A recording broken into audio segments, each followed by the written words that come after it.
Assalamualaikum warahmatullahi wabarakatuh. Kenalkan, saya Andi Juliadi, dosen tetap program studi S1 Teknologi Informasi, Fakultas Ilmu Komputer dan Teknologi Informasi Universitas Sumatera Utara. Melalui video ini, saya akan menyampaikan video pembelajaran untuk pernyataan diri dosen dalam unjuk kerja Bidama Perguruan Tinggi. Mata kuliah Administrasi dan Desain Jaringan yang akan saya sampaikan yaitu mata kuliah semester 5 dengan bobot 2 SKS. Deskripsi mata kuliah ini adalah bagaimana membahas konsep dan teori pembuatan desain jaringan komputer, langkah-langkah dalam pembuatan desain jaringan komputer, teknologi dan perangkat yang dapat digunakan untuk desain jaringan komputer, serta strategi administrasi, pengelolaan, dan pengamanan jaringan komputer. Penyampaian materi di kelas menggunakan beberapa metode seperti ceramah, materi pembelajaran mandiri yang bisa diunduh dari LMS, diskusi, tugas proyek secara kelompok, dan pembahasan studi kasus. Untuk evaluasi pembelajaran mata kuliah ini menggunakan metode seperti tugas, kuis, tugas proyek, ujian tengah semester, dan ujian akhir semester. Mata kuliah ini memiliki 4 CPMK, yaitu CPMK pertama, mahasiswa mampu menggunakan metode dan teori dalam mendesain jaringan komputer dengan bobot 30%. CPMK kedua, mahasiswa mampu menganalisa kebutuhan dari jaringan komputer yang akan didesain dengan bobot 30%. CPMK ketiga, mahasiswa mampu menggunakan teknologi dan perangkat yang dibutuhkan dalam jaringan komputer dengan bobot 20%. Serta CPMK keempat, mahasiswa mampu menggunakan strategi administrasi dan keamanan jaringan komputer dengan bobot 15%. Video ini akan menunjukkan pembelajaran pada pertemuan ke-9 untuk pembelajaran sub CPMK 7, yaitu mahasiswa akan dapat menentukan addressing dan naming dari desain jaringan komputer. Selamat menyaksikan. Oke, hari ini kita masuk di pertemuan setelah TS, pertemuan ke-8. Untuk EPS-nya kita lihat dulu sebentar. Sini kita di pertemuan 9 sebenarnya waktu itu TS ya. Jadi targetnya nanti kita akan membahas bagaimana menentukan IP address untuk saat kita mendesain sebuah jaringan untuk satu organisasi. Oke, ini untuk EPS-nya yang saya bagikan di awal semester ya. Untuk mata kuliah administrasi dan desain jaringan di pertemuan kali ini seperti yang di MPS, berarti kita ada beberapa pembahasan, tapi ini karena ada pengetahuan yang lupa, saya perkenalkan diri dulu ya. Saya Ayam Juliadi, dosen program studi S1 Teknologi Informasi Universitas Sumatera Utara. Jadi Mas.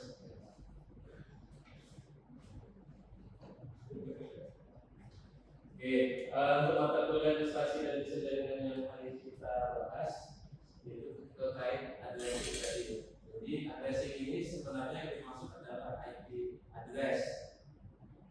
Saat kita membuat sebuah jaringan untuk satu organisasi, selain kita mengandalkan untuk membeli perangkat jaringan, kita harus menentukan untuk IP address yang akan digunakan di organisasi tersebut. Jadi hari ini tujuannya kita mau membahas apa-apa saja contoh dari IP address, maksud contoh kelasnya, kemudian nanti bagaimana biasanya secara umum orang menjelaskan atau menyebutkan IP address secara peduli saja ya. Maksudnya cara penulisannya itu biasanya orang menyebutkan dengan kondisi-kondisi tertentu atau tanda-tanda tertentu. Oke, itu yang mau kita capai di pertemuan kali ini ya. Kita mulai pembahasan pertamanya yaitu data isi yang akan kita bahas ada tentang IP address yang public, kemudian IP address private, kemudian nanti IP address itu mempunyai bagian-bagian apa saja,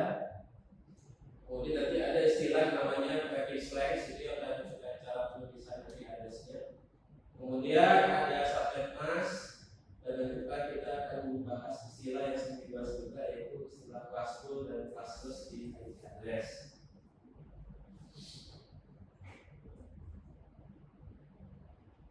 Oke, IP address sendiri ada dua kategori, IP address public dan IP address private. Jadi ini perlu kita pahami karena secara fungsi ada perbedaan. Misalnya di sini IP address private ya. IP address private itu dia tidak terusin ke internet. Artinya misalnya di sini kita pakai untuk komputer yang ada di ruangan seperti satu gedung misalnya. Nanti masalahnya untuk bisa koneksi internet ya nanti harus ada konfigurasi routing lagi. Makanya disebutkan di sini IP address private itu dia tidak routing internet.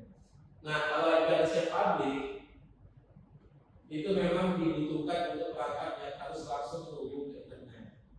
Contohnya apa? Contohnya server. Misalnya kita punya aplikasi website ada di server supaya orang bisa mengakses websitenya. Servernya harus dipasangkan IP address yang public. Kemudian perbedaannya lagi ya, kalau IP address private itu kalau tadi saya bilang harus dikonfigurasi istilahnya di translasi. Nanti di translasi ini dia IP address private itu butuh IP address yang public. Ini ya, supaya nanti ada komputer di sebuah LAN, di sebuah ruangan, komputer itu bisa connect ke internet. Komputer itu nanti ibaratnya meminjam IP address public yang ada di organisasi atau di institusi itu supaya dia yang bertransaksi atau menjembatani supaya isi di LAN itu bisa connect ke internet. Nah, kemudian untuk yang IP address public itu dia semuanya di dunia ini nggak ada yang sama ya, harus unik secara global. Nggak boleh ada dua perangkat di internet mempunyai IP address public yang sama. Jadi masing-masing unik. Supaya unik nanti harus ada yang ngatur, namanya organisasinya ada dianya sama dia. Jadi dia itu organisasinya nanti berdasarkan regional areanya juga. Misalnya kayak kita di Indonesia ada organisasinya, nanti di kalau Indonesia kan di bagian mana kita di ASEAN ya, ada lagi organisasi yang mengatur Asia Tenggara. Betul. Oke, ini perbedaan dari dua kategori IP address ya, IP address public dan IP address private. Ini penjelasannya. Kemudian contohnya, jadi di sini ada IP address private dan IP address public. IP address private itu ada yang angkanya dimulai dari awalnya itu dimulai dengan angka 10. Ada yang dimulai dengan angka 172. Ada yang dimulai dari angka 192. Dan kalau kita perhatikan penulisannya seperti ini ya. Ada yang menggunakan titik di antara 4 angka. Ini angkanya desimal. Kita sudah pernah bahas mungkin pertemuan yang lain di mata kuliah lain masalah operasi desimal atau operasi biner. Kita langsung bahas desimalnya aja di pertemuan ini, tapi nanti kita akan lihat contoh-contoh yang ada operasi binernya juga.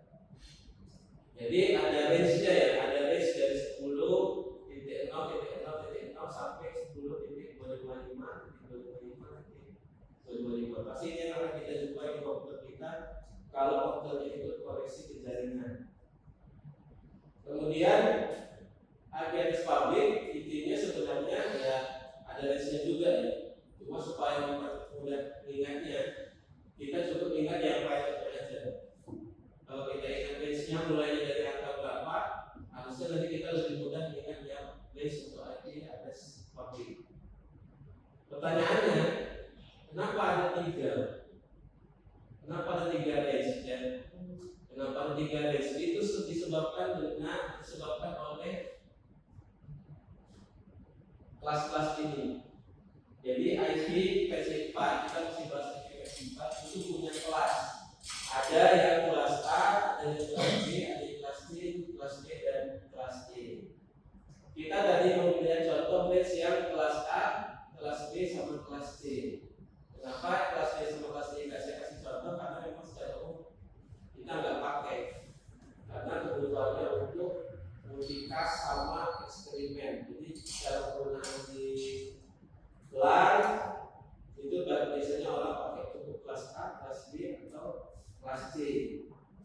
Nah, kemudian tadi di sini kenapa mulainya harus dari angka 10 untuk yang kelas A? Misalnya ya, itu ada hubungannya dengan bentuk bilangan binetnya. Jadi IP address versi 4 itu dia terdiri dari sebanyak 30 digit atau 30 bit bilangan binet. Bilangan binet itu bisa berupa 0 atau berupa 1 ya. Nah, di kelas A itu selalu dimulai dari digit pertamanya itu dari angka 0. Nanti digit keduanya boleh 1. Mulai membuat nanti dari kelas A itu biasanya mulai dari 1. Sekian dan seterusnya sampai tadi contohnya ada misalnya 10 misalnya digit di atasnya. Begitu juga untuk range yang kelas B, kelas C. Ada ketentuan, siapa yang menentukan? Ya, desain si IP address-nya. Memang dari desainnya seperti ini. Jadi kenapa kelas B, kelas C itu ada? Karena memang desain seperti itu. Dan kenapa mulai seperti tadi ada ketentuannya? Karena juga ditentukan dari bentuk bilangan binetnya di setiap range-nya, kelasnya. Nah, satu lagi yang penting kita lihat selain jumlah bit 32 bit, semua kelas dari IP address itu mempunyai 2 bagian. Ada yang namanya network ID, ada yang namanya host ID. Analoginya ibaratnya kayak di kampus kita ada jalan universitas. Kampus kita di sini misalnya jalan universitas nomor 9. Ada nggak gedung lain yang sama-sama di jalan universitas? Ada. Misalnya apa? Politeknik, atau misalnya Dopo, atau misalnya Wisma, semuanya kan sama-sama di jalan universitas. Tapi kampus kita di nomor 9, Dopo mungkin nomor 12, Politeknik mungkin nomor 5. Jadi network ID itu ibaratnya atau analoginya ibaratnya seperti nama jalan dan host ID seperti nomor rumah. Jadi IP address juga sama, ada penentunya kayak nama jalannya, ada penentunya nomornya. Kalau ada IP address mempunyai network ID yang sama atau jalan yang sama, sebenarnya mereka kayak satu kelompok atau satu jaringan. Kalau ada beberapa komputer punya network ID yang sama, sebenarnya ya satu jaringan mereka. Jadi masing-masing beda, dibedakan dari host ID-nya yang berbeda. Oke, ini pembagian kelasnya untuk kelas A, kelas B, dan kelas C. Sekali lagi yang perlu kita ingat, ada network ID dan ada host ID. Nah, ada lagi istilah yang namanya prefix line. Prefix line itu sebenarnya menentukan atau mempermudah mengetahui dari sebuah IP address dia mempunyai host ID dan network ID berapa banyak. Makanya di sini dijelasin dari 32 bit nanti ada prefix line sepanjang berapa bit dari 32 bit itu ibaratnya menunjukkan yang apa tadi namanya network ID.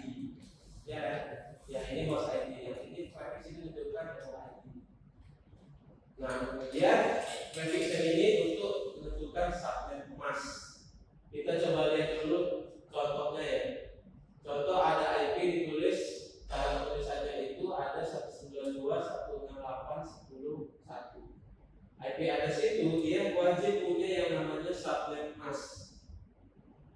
Kalau nggak ada subnet mask, berarti orang bakal bingung dia punya tadi ya di jalan yang mana dia.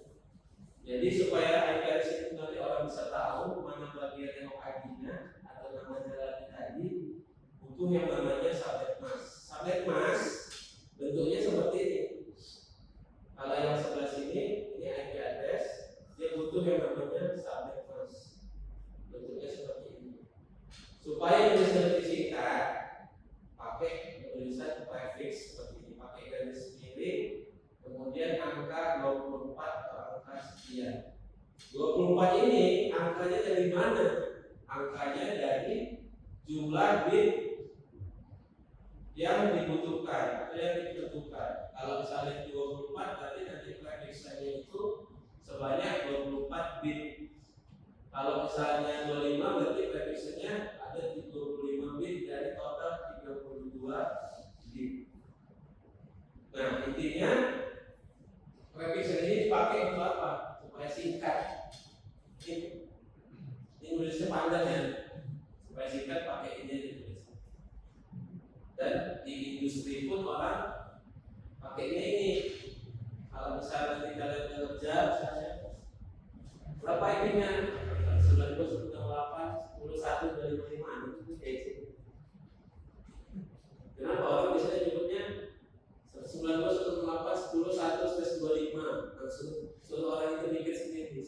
berapa ya? Jadi kalau kalian seperti panjang nanti malu ya. Kita perlu pakai standarnya memang udah tulisnya penduduknya pakai prefix saja supaya nanti dia sudah tulis sendiri. Sampai masnya nanti berapa ada yang bisa disebutkan. Ini prefix rank. Nah, tadi prefix rank fungsinya menunjukkan subject mass. Dan subject mass itu dia bentuknya dia seperti ini. 32 bit. Prefix rank tadi menunjukkan jumlah banyak bit yang angkanya 1. Untuk menunjukkan yang mana network ID. Jadi dari 32 bit subject mass nanti dia dipakai untuk menentukan dari IP address tadi mana yang berfungsi sebagai network ID dan mana yang berfungsi sebagai host ID. Network ID dia bentuknya nilainya 1 semua. Kalau yang host ID bentuknya nilainya 0. Oke. Subject mass bentuknya biner tapi supaya mudah kalau kalian yang mempunyai desimalkan ini contohnya seperti ini. Ini contoh misalnya yang prefixnya /24. Kenapa 24? Karena ada 24 dua digit angka 1. Ini subject mass. IP kalau ada subject mass orang bingung mana yang network ID, mana yang host ID. Tidak tahu nanti itu dia dijadikan yang mana nanti. Jadi wajib ada subject mass. Nah ini contoh. Ini ada subject mass dan bentuk biner dan desimalnya ya. Ini bentuk binernya, yang bawah bentuk desimalnya. Sekarang kita coba lihat. Dengan subject mass ini kalau kita menulis IP-nya nanti, kita nggak mau tahu dulu IP-nya berapa. Kita cuma mau bahas dia dari sendiri berapa angkanya. Ini kira-kira slash berapa? 20. Kenapa? Ada sebanyak 20 angka 1. Ini 8, ini 16, ini 64, berarti 20. Oke, Dimas. Nah ini, apa ini kira-kira slash berapa? 30. 30 kenapa? Karena ada sebanyak 8 ya. Ada 8 angka 1 di sini, ada 8 angka 1 di sini, ini ada juga 24 totalnya. Tambah lagi jadi totalnya 30. Kemudian satu lagi kira-kira ini slash 16. Jadi gampang sebenarnya prefix pokoknya tahu jumlah angka satunya bisa kita tentukan slash berapa, nanti dari slash berapa kita bisa menuliskan subject mass-nya seperti ini. Yang dicari IP-nya itu sebenarnya ini ya, bukan slash 16-nya. Slash 16-nya tadi membantu kita menulis supaya singkat daripada harus menulis 255 255 Oke, itu prefix dan implementasinya di subject mass. Dan implementasinya biasanya orang yang pakai serial aja ya. Berapa IP-nya? Sekian slash berapa? Jangan sebutnya sekian 255 kita juga belibet inputnya. Orang juga nanti ketawa ya. Nah, kalau umumnya orang pakai prefix. Jadi nyebutnya biasanya seperti ini, IP-nya berapa? 92.140/24. Nanti dia akan berpikir kalau IP-nya seperti ini, 124 berarti subject mass-nya berapa? Nanti nulisnya seperti yang di bawah. Kemudian contoh lain misalnya ini 10, 1, 15, 2, 19. Berarti nanti kalau 19. Nah, tapi masih ada yang kasih hafal ya. Yang hafal apa? Kalau 16 itu bentuk desimalnya berapa ya? Nah itu memang mesti kalian hafal. Kalau 19 berapa, 24 berapa, 30 berapa, 25 berapa, slash 9 sampai 31. Itu mesti dihafal. Cuma supaya mempersingkat penulisan harus selalu menggunakan penulisan pakai slash 16 atau sekian atau pakai prefix. Oke, jadi kira-kira kalau prefix sudah bisa diikuti ya. Nah, ini satu lagi terkait classful dan classless. Balik lagi ke tadi ya. IP address punya kelas, ada kelas A, ada kelas B, ada kelas C, sama kelas D. kehidupan B-nya yang kita bahas juga dimulai dari 0 ke kelas A dan seterusnya. Yang perlu kita perhatikan sebenarnya kelas-kelas yang dibuat tadi itu fungsinya sebenarnya untuk apa? Ada kelas. Jadi kelas ini dibuat sebenarnya untuk kebutuhan jumlah perangkatnya ya. Kalau yang banyak pakai kelas A, ya sudah pakai kelas B. Kalau yang lebih lagi pakai yang kelas C. Kelas C sama E kita nggak usah bahas, karena kalau kita mungkin tidak pernah pakai. Cuma bagian kelas ini biasanya jadi sudah tidak berlaku lagi karena sesuai kebutuhan penggunanya. Di pertemuan selanjutnya kita akan bahas subnetting. Subnetting itu ibaratnya penerapan dari prefix, tapi untuk subnet class dengan tujuan jumlah jaringannya itu IP yang bisa dipakai tidak terlalu banyak yang terbuang supaya lebih efisien. Karena ada kelas A, kelas B, dan kelas C tadi banyak yang IP mungkin tidak terpakai dan solusinya menggunakan subnetting, akhirnya orang juga tidak pakai lagi kelas A, kelas B, kelas C. Contoh, saya pakai IP kelas A tapi pakai /24. Itu nanti IP-nya kayak IP kelas A tapi perlakuannya atau kapasitasnya kayak kelas C ya. Ibaratnya saya punya kapasitas di ruangan ini 40, tapi saya mungkin harus memasukkan 2 kelompok mahasiswa. Jadi saya belah kelasnya, 20 yang kelompok A misalnya, 20 yang kelompok B, tapi di ruangan yang sama. Ibaratnya yang seperti saya bilang tadi ya, IP-nya kelas A, tapi kalau mau dibagi-bagi nanti jadi kayak kelas C atau kelas B. Nah karena perlakuan seperti itu, jadi orang udah kayak nggak bilang nih kelas A, kelas B-nya yang penting bisa menampung berapa banyak sesuai yang dibutuhkan. Ini yang kelas full ya. Akhirnya nanti ada lagi yang kelas plus. Ini penjelasan tadi ya. Kayak kelas A bisa 16 juta. 12 juta komputer sedia kapasitasnya atau ditampung, kelas B bisa 5.000, kelas C cuma 254. Ini dia tampungnya. Nah, ini harus dijelasin. Dan jadi orang sekarang udah banyak yang pelakunya atau penggunanya yang pakai pemahaman yang classless, ada subnetting, karena juga nanti ada prefix penulisannya, karena ada subnettingnya juga, ada hubungannya. Sama untuk konfigurasi routing nanti ada yang namanya routing serialization.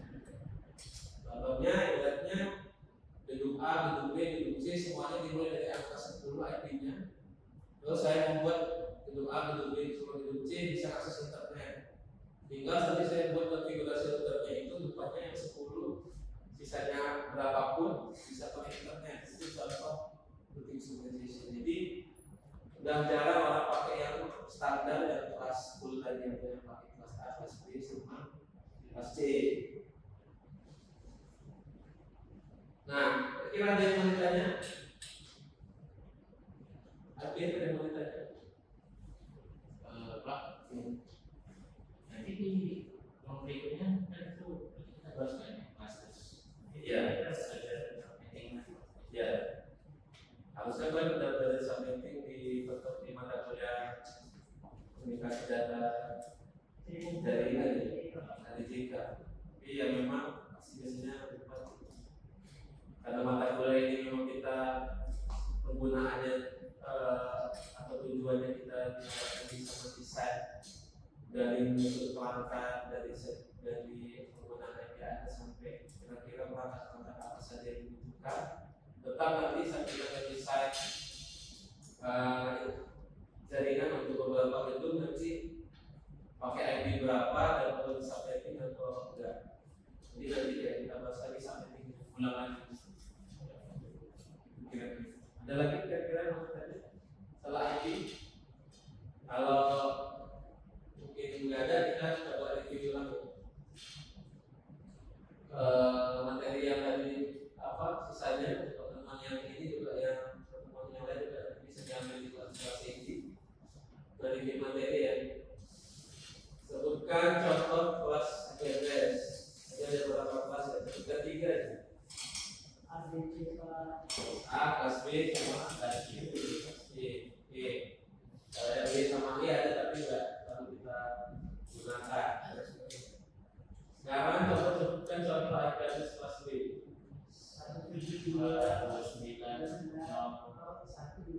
Ya, dia harus masuk di antara list yang kelas B. Sebutkan contoh sabuk emas. Ada di depan.